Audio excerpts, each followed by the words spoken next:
I want to welcome everybody today. I'm looking very much forward to this talk with Christine Tappan.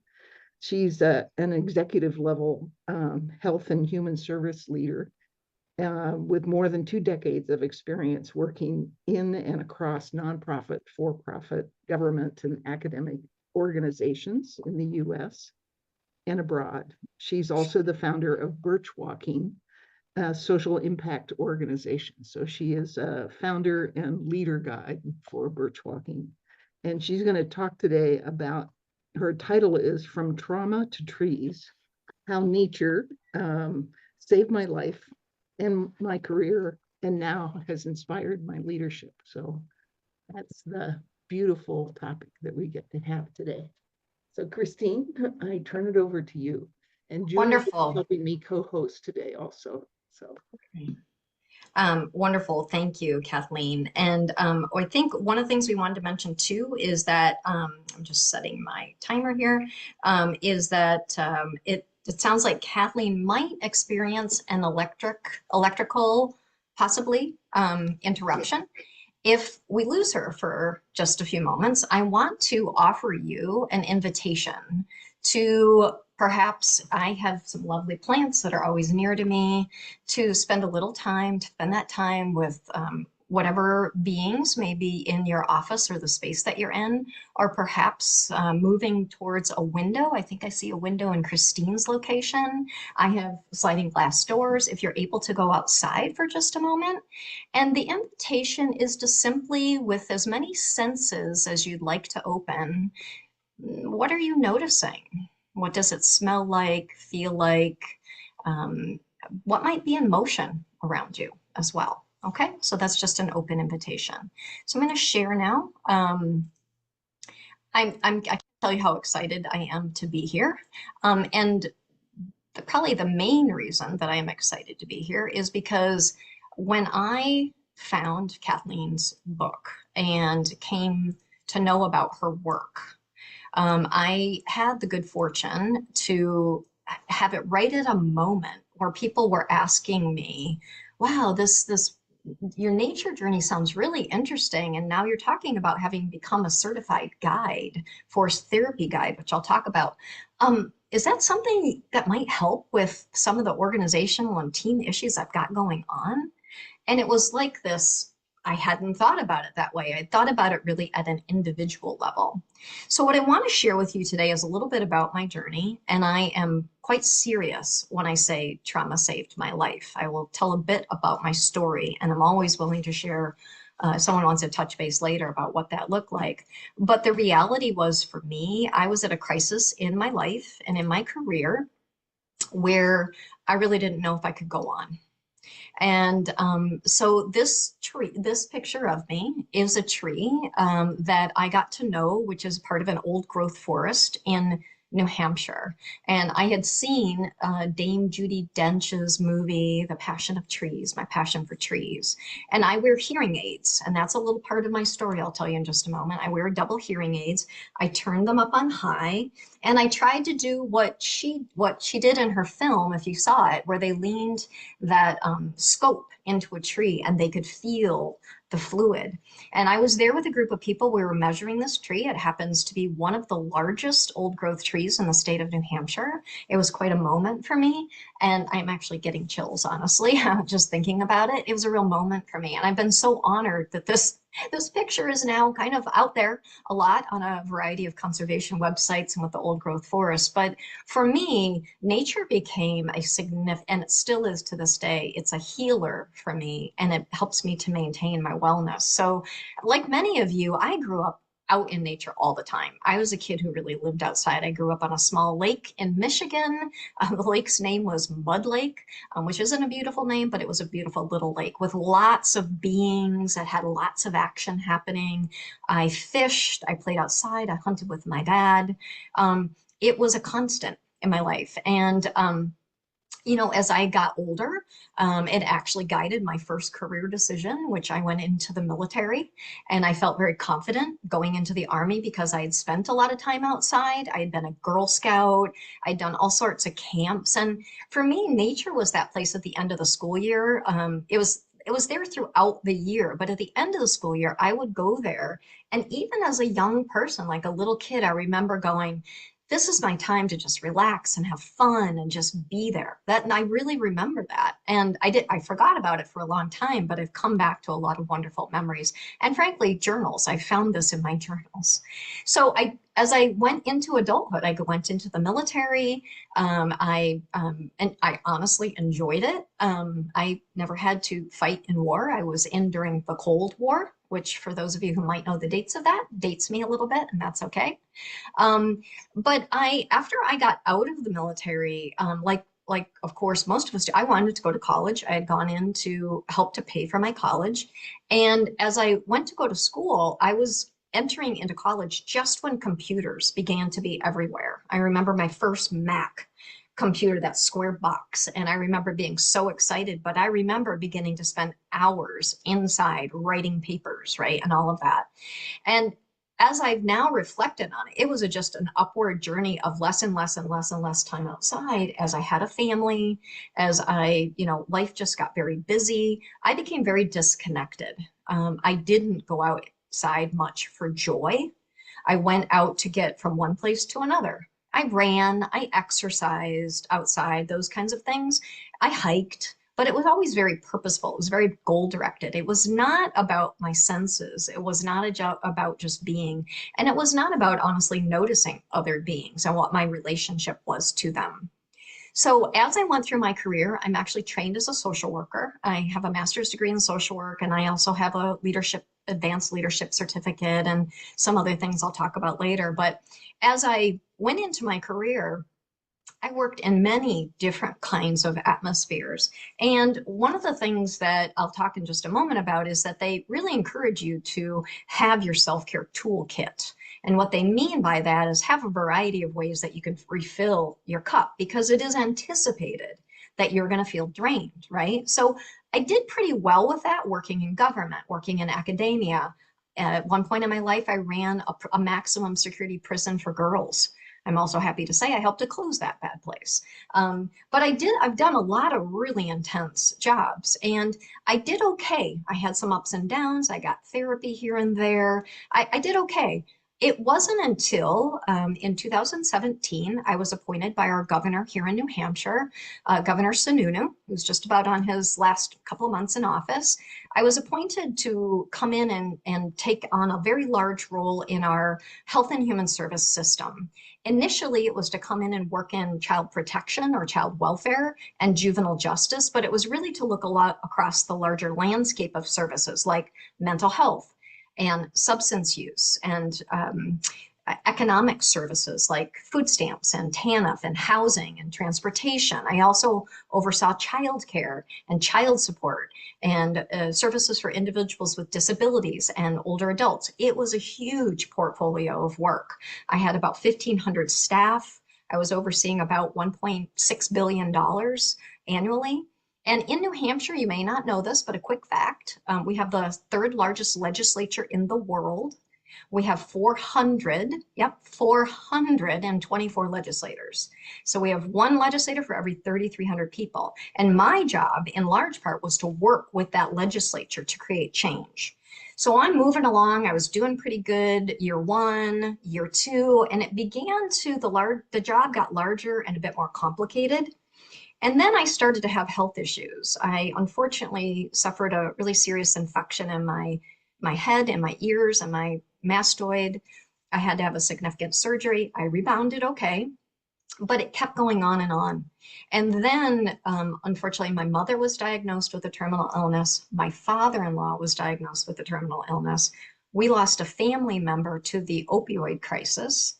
And then I had multiple things happening at work. This was when, you may remember, we had an escalation in suicide in the United States. Kate Spade and Anthony Bourdain both committed suicide. We had a rash of that in New Hampshire. And we were at, you may or may not know, we were the right up in the top 3 worst places in the country for the opioid crisis. So it was every day I had emails. I would open my email and it would be child death. It would be GSW, gunshot wound times 2, or homicide, suicide. It was every single day. And so there came a point when we lost our family member that I didn't realize I was starting to shut down. And my husband was like, hey, you seem a little edgy, and I'm noticing you're not sleeping well and you're not eating very well. And I was like, I'm fine. I'm fine. I got it. Right. We often do that to our partners, sometimes to our friends. But it was 2 colleagues at work that I came into work one day. They sat me down in my office. They said, could we talk to you? And I was like, sure. And, to their credit, for their courage, because you don't ever know how someone's going to react, they said, you're not the same. You're not the leader we know. You don't seem to be listening as you usually do. You don't ask the same kinds of questions. You're not being able to make decisions as quickly. And you are our decision maker. You're like, we can always come to you. You seem edgy. You seem less interpersonal. You don't seem to really be noticing. And I thought, oh my goodness. And so I immediately talked with my boss. I asked for time away and I got that, but I didn't know what to do. So I tried talk therapy, and I literally, for the first time in my life, I couldn't talk. I couldn't express. I didn't know what was going on. And essentially, my nervous system had just shut down, totally out of balance. So I had someone recommend, have you ever heard of this place, Kripalu, out in Western Massachusetts, the Berkshires? And I said, no. And they're like, it's a yoga ashram. And I was like, oh, sounds nice. I'm not big into yoga. I like it, but it's not, and it's in my self-care toolkit, but I don't really use it that much. But they said, just go on and look. And so I did. And there was a 5-day course on forest bathing, also known as forest therapy, which I'll talk about in a moment. And I thought, that sounds like what I need.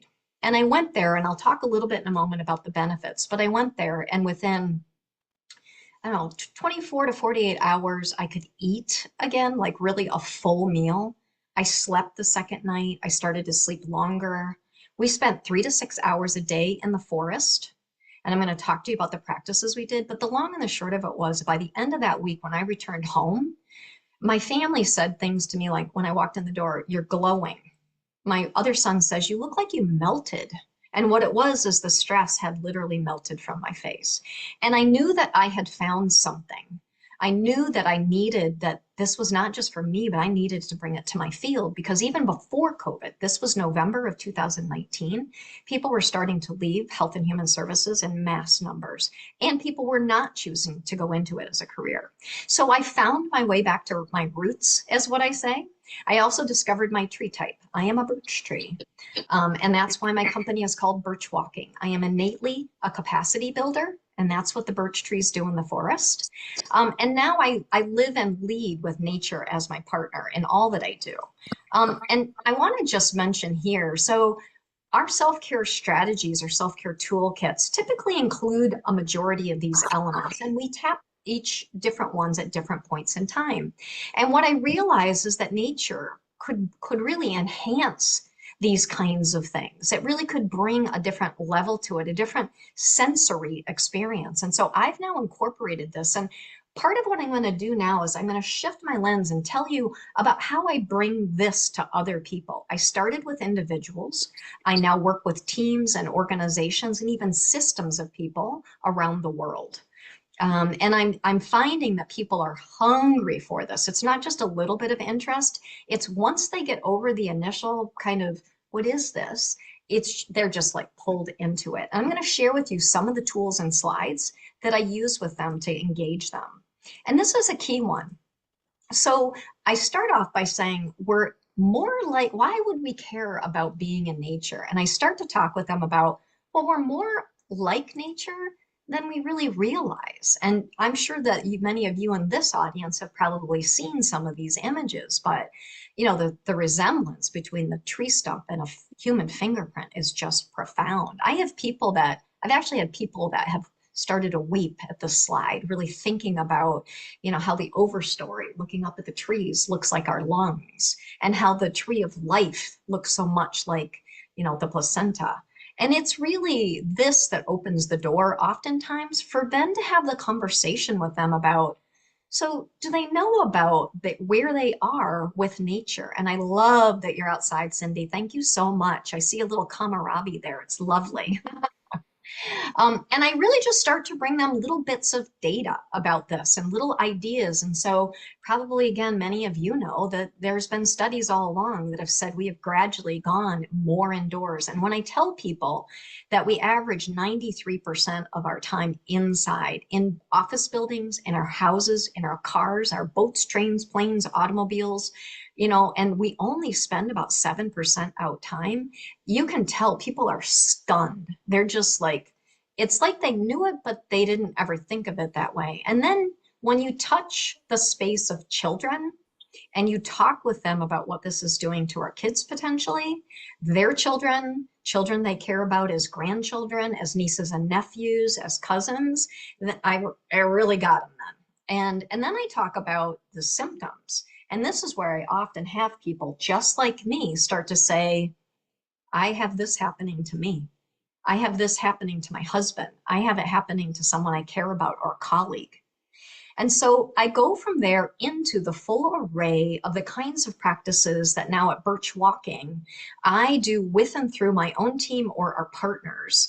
As we, if we can't do a certain practice that people are interested in, we reach out to another organization to help them find that. I'm not here to be the be all end all in nature connected wellness practices. I'm going to talk with you about our sort of niche area. But it's important to give people lots of choices so that they can find the thing that's right for them. Gardening is a wonderful entree, particularly since COVID, and just all kinds of things that people can be a part of and are already part of. And when I talk with them about really thinking about what that's doing for their well-being, you can tell they didn't really pause and think about their own well-being. Oftentimes, they're engaging in some of this in a caregiving way. So they're giving it to others, which of course they get some benefit from that, but they're not really thinking about the needs that they have. And so I start here with a quote. These are actually some folks that work for a state agency in New Hampshire, and this was their first experience. This is at a lovely place called Canterbury Shaker Village in Canterbury, New Hampshire. It's a lovely setting, and I was honored that they allowed me to do this for free because I was doing it for free for this organization. And so, oops, let me back up just a minute. I'm going to focus now on really forest bathing and forest therapy. I'm going to go a little deeper in on that and talk with you about how this is really sort of the focal point of our work, and then how we are bringing that out to other people, and how now it's really expanding into the whole idea of using senses and thinking about other beings to inspire how you lead, how you impact your organization and your colleagues, and also your own well-being. So what is forest bathing?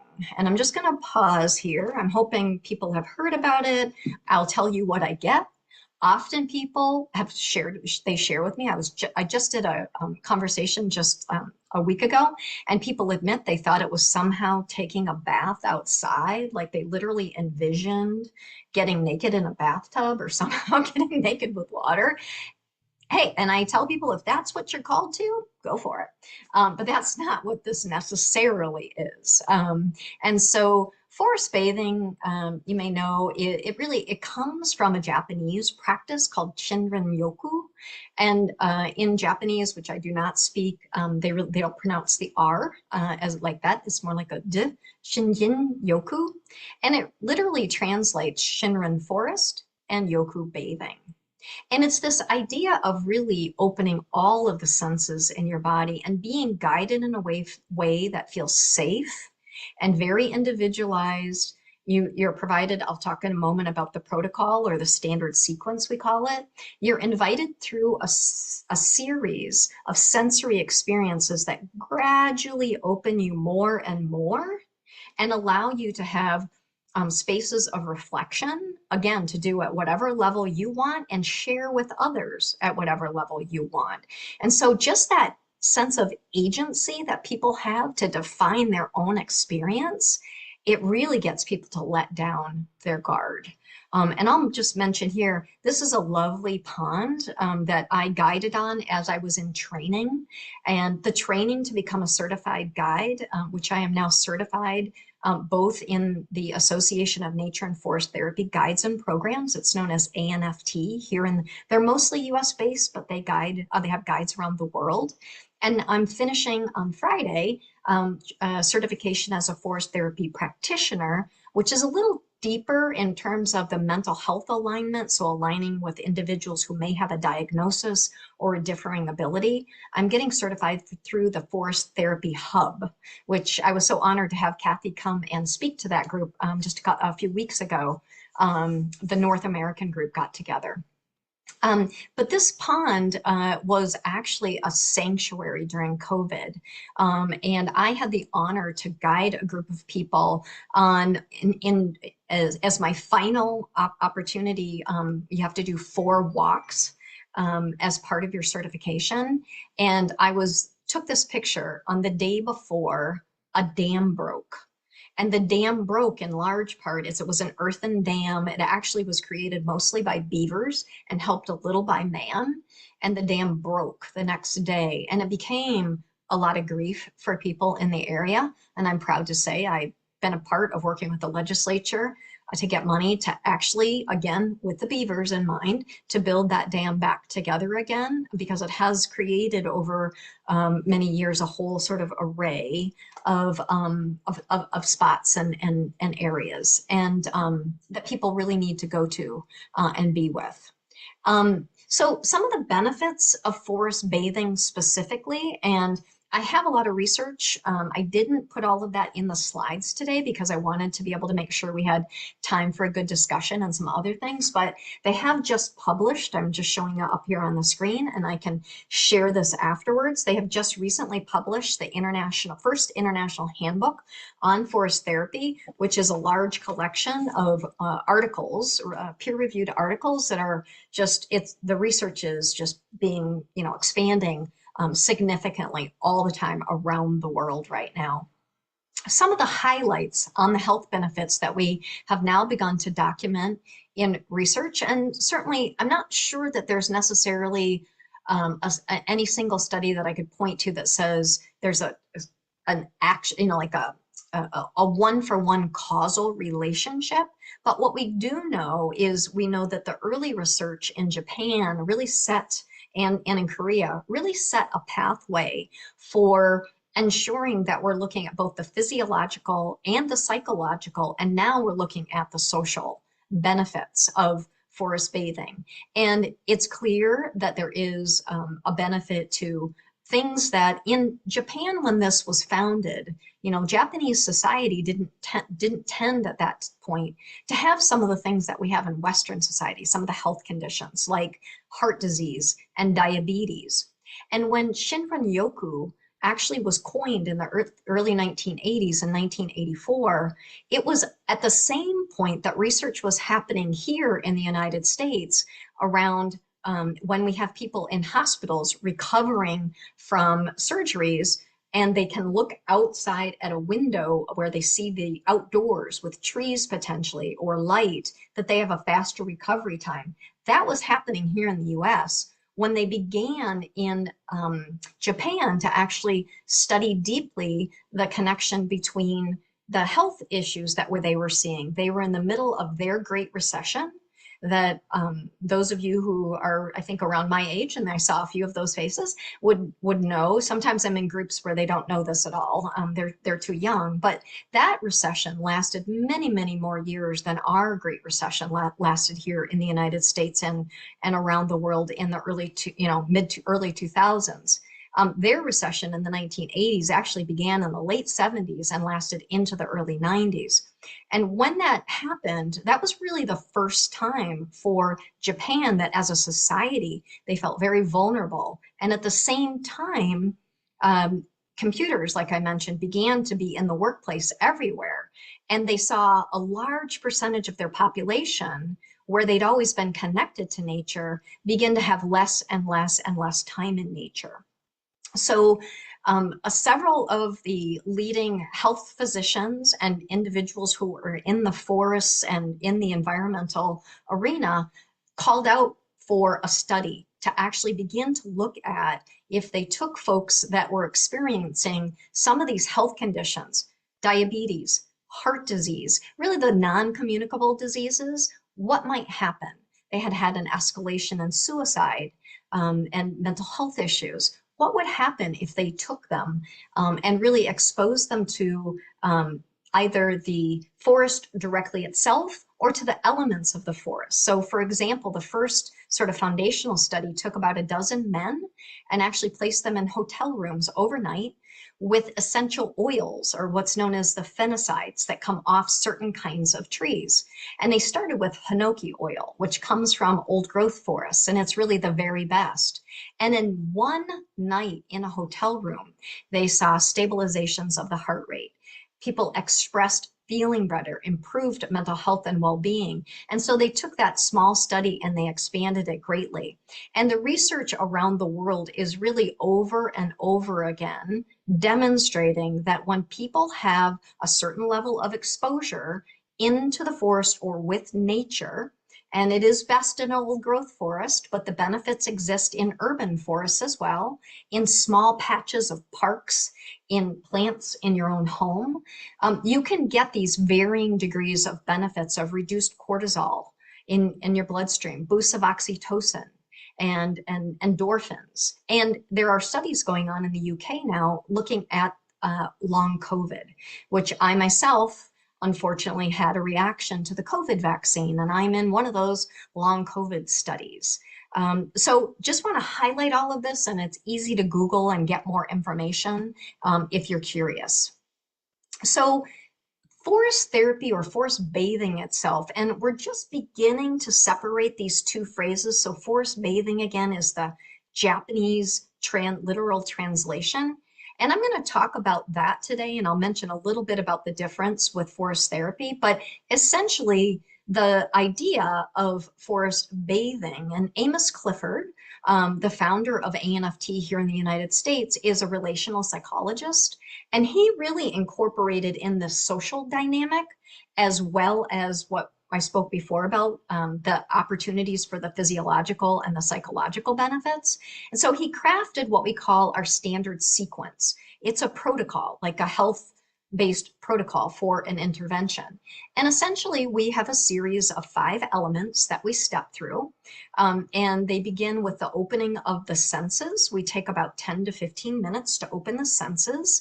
And then we go through an experience of beginning to notice then from what's in your body and how are you feeling, and literally what gives you pleasure or is calling to you, to then looking out and around you and noticing what is in nature and what is moving in nature and what is happening in nature, and really tuning in a way that I would tell you, if I had my own data, I haven't collected it, but about 99% of the people that come to me say, oh yeah, I've done forest bathing. What they've done is they hike or they walk, they might stroll, but they don't notice in the way we're talking about. And they always tell me afterwards, now I see what you mean, because this is different. All of the guides through ANFT and around the world, we are also required to be certified in wilderness first aid. And our role is to create a safe container. And we tell people that. We're trained to respond to their health needs. We're trained to respond to their mental health needs.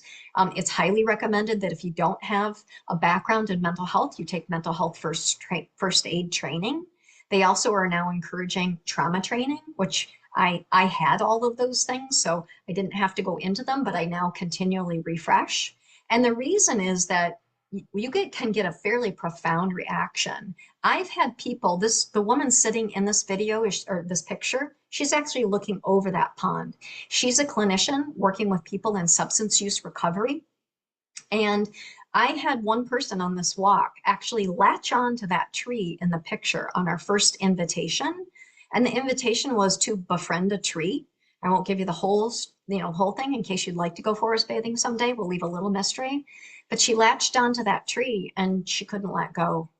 Everything let down. And I was along with another guide. Fortunately, I was able to take a little bit of time and spend that time making sure everybody else stayed safe and sort of watching and observing, but also spend time with her to process what she was feeling.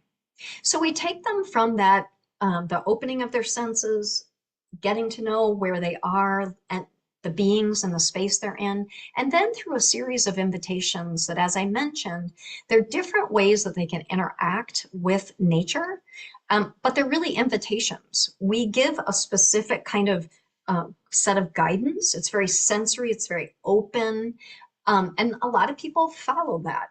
But then what they do is they meander into other experiences, and it's quite wonderful to watch.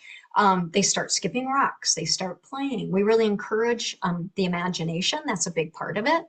And then what we do after each of these invitations is we come back to a sharing circle. And in that sharing circle, we have a variety of ways that we encourage people or prompt them to share. We also let them know they don't have to share. If they want to pass, they can pass. If they want to sing, they want to dance, they want to, pose, they can do anything they want to express what they're feeling. A core practice in forest therapy or forest bathing is a sit spot. And this is something that we really encourage as the next step when people go through their first experience. And it's really going to a same place in nature. That could be in your office. It could be outside in your yard, on your back porch. It could be deep in a forest that you're familiar with. But it's about going there regularly and creating an opportunity to be there for at least 15 to 20 minutes optimally. And what the research is telling us is that when people spend at least 15 to 20 minutes once a week, it can have benefits that were in that health benefits, balanced heart rate, reduced cortisol, improved mood for as up to 7 days. And optimally, we're encouraging, the research is saying about 120 minutes a week is really optimal. And 1 3-hour experience, some research is showing that can last up to a month. So it's really, there's a lot in all of this. So you go through this whole standard sequence with these 4 elements, and then we end with a tea ceremony. And some of what I've really come to realize is so beneficial about this model, about this approach, is that throughout the whole entire practice, people are gently and sort of in their own way, opening up to others, opening up to other beings, not just other human beings. And gradually, some of that can create a connection or a sense of belonging that they have lost or they have never felt with who they're with nature, with the forest. So in this closing ceremony, we ask a question that sort of brings that to completion. Generally along the way, we're only asking, what are you noticing? It's very light. And here we ask a little bit more, and then we create this opportunity for the sharing of reflections and gifts. Sometimes people have picked up a little token on the way, a little stone or a pebble or a stick. Obviously, we encourage them not to rip something off a tree. But the whole idea is really that they're nurturing themselves and we nurture nature. So our first teacup, we often brew tea that we collect along from things we collect along that forest therapy walk. So white pine is really lovely. We'll steep it in the tea in a thermos. I usually have it in my backpack. And then we pour tea first for nature.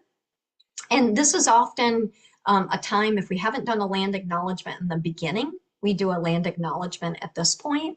But this is really about this opportunity to express gratitude to nature, to the tenders of the land that have come before us and are currently tending to the land. This happened to be in Ossipee, New Hampshire on my own land. And this was with one of the first groups I ever did. You're going to hear a story from one of the people that participated and a little bit more about this organization in just a minute. But this culminates the experience. And as we move to our next slide, I just want to pause for a moment. I'm doing a little time check.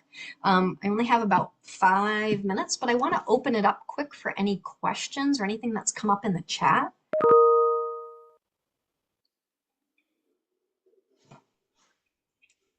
And Kathy or Julie, is there anything that maybe I would want to be offering for people to ask about at this moment? Yeah, I guess what questions are coming up for people? Anything that stood out to you, or anything you've maybe recognized or tried yourself that others would benefit from? I can maybe say thank you, Christine. I've been doing about forest bathing, and I think one thing I was amazed about that it only started in Japan in the 80s. I know. You would have thought this is coming from before Christ or so. Yeah.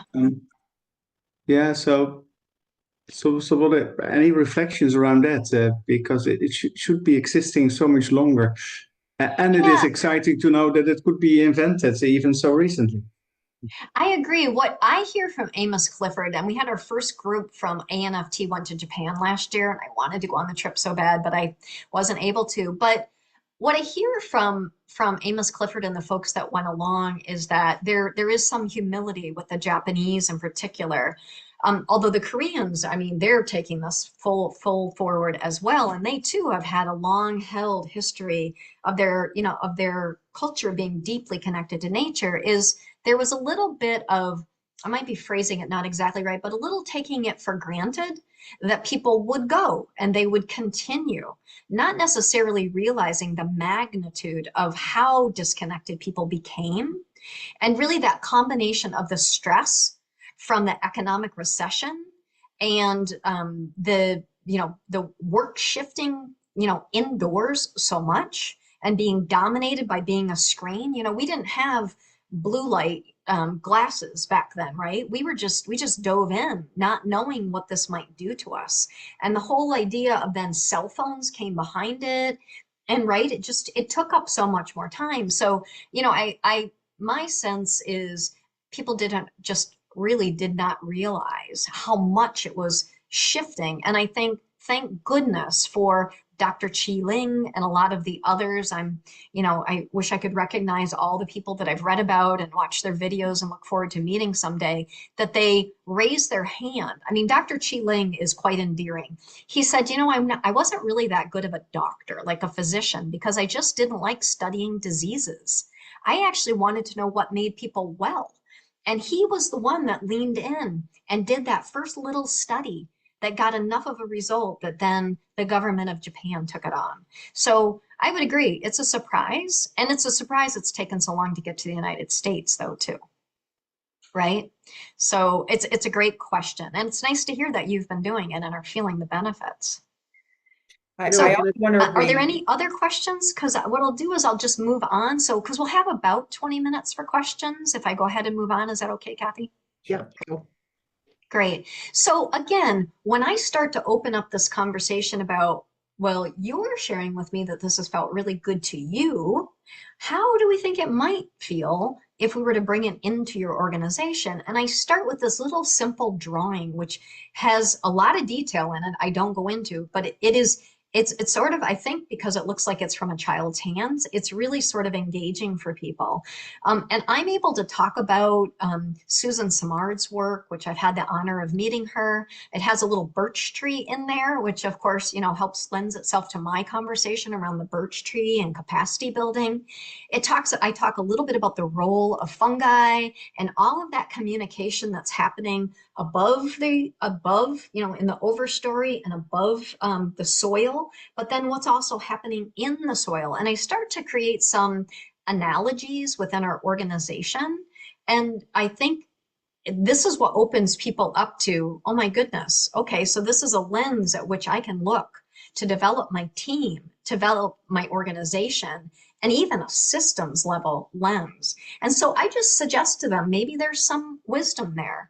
And then as I was sharing with Kathleen, I almost every single time I show this picture, and it's often up on a big screen, as you can imagine, people go, I hear, oh, I hear this from the crowd. And every once in a while I'll have someone who goes, hey, what is that kind of tree? Or I know and I say, okay, well, that's interesting, but does that really matter?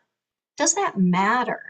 And so it lends itself into this conversation of organizations. Do we really want to live in mechanized, pulling levers, all these different words? I myself have used being a well-oiled machine. Oops. being a well-oiled machine and all that kind of stuff. And I think to myself, oh my goodness, what did I reinforce unintentionally? And when I read Kathleen's book, as I mentioned, I was like, this is it. Like, this is what I've been looking for to help guide. I love the whole section right at the beginning around the dynamics of a living system. And I use those every time I talk with people now. So I wanted to just give you little snippets of some teams I've actually worked with in the last couple of years. This is a team of government leaders, a team that works in the child welfare system in a state. This one leader down here on the right, she is committed, passionately committed to keeping, these people do really tough work. These are folks focused on foster care. They're working with very, very vulnerable families, fairly risky work, and work they care deeply about. And she cares deeply about them and knows that the healthier they are, the better they're going to interact with children and families and the partners that they have to connect with. And so twice a year, she has a little retreat day where she takes a half a day. She stretches as long as the government folks will let her. And she finds different ways in order to refill their cup. She happened to go to a conference down in Alabama, and someone in a workshop mentioned that they had just done forest bathing, and they thought that would be real. And they showed a slide or two. So Carol is her name. She came back to New Hampshire. She actually interacted with some folks I knew, and they said, do you know Chris Tappan is doing this? And this is the group that I guided at Canterbury Shaker Village. And this is their tea ceremony at the end. And that's Carol she wanted to deeply embed herself in nature to really experience it. She said to me, I wanted to be a leader sitting in nature and knowing what that felt like. And that's where, to me, that's why I do this. This is a group from a large nonprofit here in New England. This is what we call a pseudo-government agency, meaning they are a nonprofit, but actually they're directed for in legislation, direct government funds in the developmental disability space. They also do a whole bunch of family support work, preventing child abuse and neglect, strengthening families. They do a whole variety of services in residential settings, in home settings, so they're out in the community. This was a healthy team before COVID. This team, when they started to come back to the office, they were angry, they were edgy with each other. The leader of this organization, the vice president, called me and said, Chris, I'm hearing you're doing this work. I need these folks are not functioning together, and I'm really worried about them, and I'm worried about their families. So I took this team on a walk. This is the team that was having the tea. This is another picture of them from behind when they ventured off into the trails.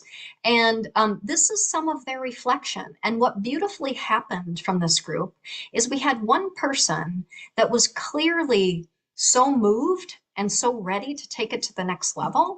I have the joy of saying that the organization I partnered to get her certified as a guide and have her embedded in their organization now on an ongoing basis. And here's a little bit of Siobhan's story.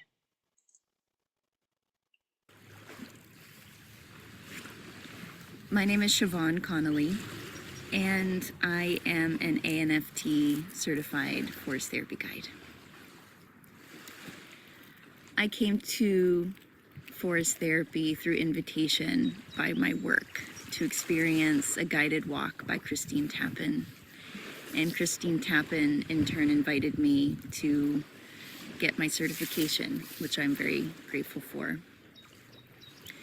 Through this experience over the last year, I have found a wonderful community of people who can just connect to the joy of living and being. And it excites me, and I'm grateful for the opportunity to further share through my own guided walks and finding that joy in the tiny plants or tiny natural spaces in more urban settings or in the more vast expanses that are maybe a drive away for the rest of us. I really look forward to connecting to each of you who come to one of my walks. So to know that this organization of about 700 people now has someone embedded in their organization to help them to continue the work is just, that's why I do it. So just a couple quick picks, and then we'll pause and open up for questions. But this is my own organization. So across the last year and a half, I have transitioned from being a consultant with a large consulting firm, a global consulting firm located here in the US, but we do consulting around the world. And I actually have gone back and done guiding for them. But I now work in a large nonprofit, the second largest and oldest nonprofit in New England. I oversee a team of about 750 people across 5 states in New England. And one of the things that I've been trying to help them I've really been concerned about their health and well-being, but I've also been trying to help them as leaders find their way out of sort of their program silo into a larger lens. So our goal, our theory of change as a nonprofit organization is really affecting the communities in which vulnerable people live, and really trying to create more environments where across the determinants of health, people have the access to and the quality of care to the kind of natural and services and supports they need to thrive. And we work with a whole full array. So this was really about getting people to turn to the outer world, to their ecosystems that they work in every day. They were very insular, only really looking internally or just at the programs and services. So I shifted people. I did an exercise where they first had to look out from each other. So I flipped a circle. That threw them off a little bit. And they were allowed to look within their just typical range, and they needed to understand the ecosystem and the risks and the possibilities or opportunities. Then they turned inward and they put the pieces of that ecosystem together. And then through a skit or a play or a poem, they then shared with us about what they had seen. And this was an instance where when we came back into debrief, I had one of my very favorite people raise his hand and say, well, I'm going to go first. And he's a vice president. And he said, I have to admit, when you first told us we were going to do this, I thought this was woohoo, kind of weird. And I have to tell you, this is one of the most moving experiences I've ever had in my career. And he's the first one now to volunteer to help to create these experiences, which now is what I'm doing is I'm working with a team, and we just did our second one, to create each of our leadership, we call it the Leadership Council. We get together about every 2 to 3 months for a full day, an evening and a day. And we now have nature as an inspiration to our leadership cultivation and capacity building. This is our theme for just last week was bees and butterflies. This is a panel on advocacy. These are we have a legislator, we have a mayor of our capital city, and we have 2 lobbyists sitting here on a panel with me. And we're talking about how the lives of bees and butterflies and our leadership can help us to learn and innovate and be impactful together, collaborating and communicating together around the challenges, the problems, and the opportunities for solutions. This is the group acting out, being bees or butterflies. And this is our finance director doing the bee waggle. And they had a great time. This was an adventure. This is the governor's residence here in New Hampshire. As I mentioned, I was appointed by the governor. I've had the joy of becoming friendly with his wife. She oversees the governor's residence, and she allowed us to be there for a day free. And she's created a pollinator garden and a designated monarch butterfly spot on the pathway between Canada and Mexico. And so we were able to spend an hour and a half in the morning just being out there and being bees and butterflies. And we had a whole wonderful activity. And then we came back in later and had this panel. And so I'll end with just some suggestions and ideas of things that might be opportunities for you to learn more. I'm certified through ANFT and soon to be through the Forest Therapy Hub. The Nature Fix is a fabulous book if you haven't read it. And Florence Williams is a good friend and a wonderful person. If you haven't seen the Nature Quant app, It's actually called Nature Dose on your apps. It helps you quantify your time in nature and also let you know about the greenery spaces around you. And then Mark Campbell just became a guide. He runs the Nature of Wellness podcast. And if you want to find a forest bathing guide near you, this is a terrific site to go to, and ANFT does as well. So with that, I'm a little over. I just want to pause and take questions, and certainly would love your reflections, even suggestions for how to continue to share this. Any ways that I could go a little deeper here, a little more there, would love that, would welcome it. You've got a question in the chat, Christine, around how spirituality, how does it live inside the practice and research? And for you, specifying that a spiritual connection with nature was what Sonia was talking about. Yeah, really wonderful. So one of the things that I certainly do is leave this quite purposefully open. I have often had people ask me around, is this religious? Like a lot of folks have actually expressed concern that I'm going to have them meditating in nature. And I'm really explicit that that's not what this is. Although if someone is called to prayer or meditation while they're in nature, the invitation is open for that reason. For me personally, and I am a Christian, I also, though, am very much drawn to Buddhism, particularly, and maybe this is why, to Zen Buddhism, which its origins are Japanese. I would say this has been a step on my own spiritual journey, very unanticipated. I didn't go in this expecting or knowing that would be a part of it, but it's a wonderful question. I have to be careful sometimes because of the government when I'm working with folks in government. But on the other hand, when people are asking you for this guidance and almost sort of not permission, but just like trying to think of what the word is, just the space that it's okay. I've had people tell me afterwards it's the first time they've ever talked about their spirituality in front of their colleagues. And so I think it's a wonderful way to open it up. There is some growing research, and I'm not going to remember, at the last Global World Conference, Kathleen, there was someone who spoke about the spirituality of nature and forest therapy. So I know it's out there. My apologies that I can't sort of offer that to you in the moment. Great question, Sonia. Other questions, Cindy? Yeah, hi, I'm back inside now. Oh, I'm so glad you took the So, time. yes, so I had started about a year plus ago a group for women in deep transition, kind of midlife transition. Yeah. And we have a retreat coming up early October. And they raised with me this past weekend the possibility of doing something with forest bathing. I've been through forest bathing with a certified person, and I think it was like you said, there are people who thought that meant walk in the forest and, breathe or something. So I'm wondering how I can approach that ethically, because I would like to share something, but I know that it has Japanese roots and there's a lot more to it than people realize. So I was just curious if you had any thoughts for me on what I could do, because we don't have the time to bring in, a certified person for a longer experience. Is there something I could do that would actually honor the work that is, maybe hour to hour and a half? I don't know. Maybe I should do this offline with you.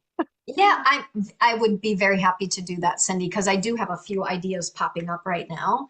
And there are some things that even I could probably point you to, that you could order a book quick, or you could get something online, or I could even offer you a couple of invitations. First of all, I have to say thank you, though, for knowing, for realizing that there's more to this. I'll be really honest, a year and a half ago, I've already faced an ethical dilemma. A year and a half ago, I did a presentation at a social work conference, and I had a large audience, 62 people. It was a 2-hour presentation. It was a light touch of forest bathing. We took people outside for about 30 minutes of that. A year later, I had someone who was not certified came and ran a workshop at the same conference describing herself as a forest bathing guide. And in that, I mean, I did address it. I'm grateful that I had the courage, and I think I did it in a way that that she realized she was not ethically following our own social work guidelines.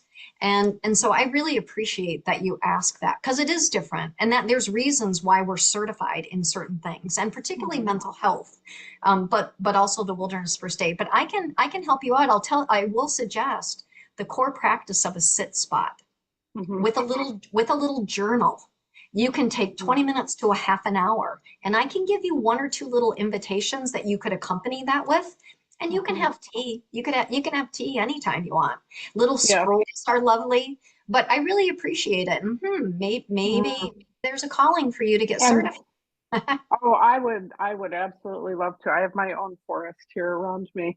Do you want to touch on, I know you're short on time, but I'm super curious about, the lineage in terms of Japanese culture and tradition, and, how much that shows up, or if it just happened to be created in Japan. Obviously, there's a tea ceremony, so that says I something. think it shows up pretty heavily. So it's the Shinto religion.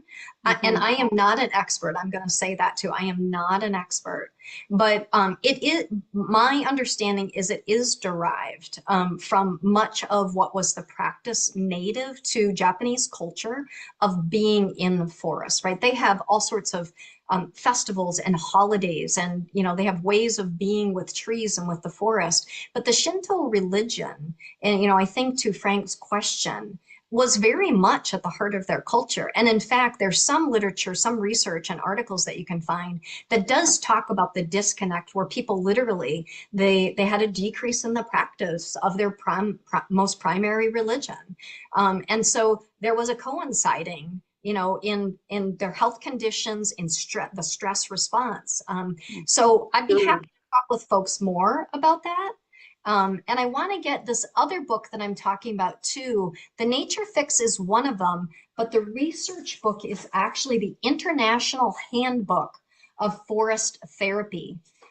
It's written by Dieter Kotte, who I believe is German, Dr. Chi Ling, the Korean leader Won Sup Shin, and also Andreas Michelson. And I'm trying to remember where he's from. My apologies, I don't remember. But the other three are the leaders. And this is just a lovely cultivation of the research.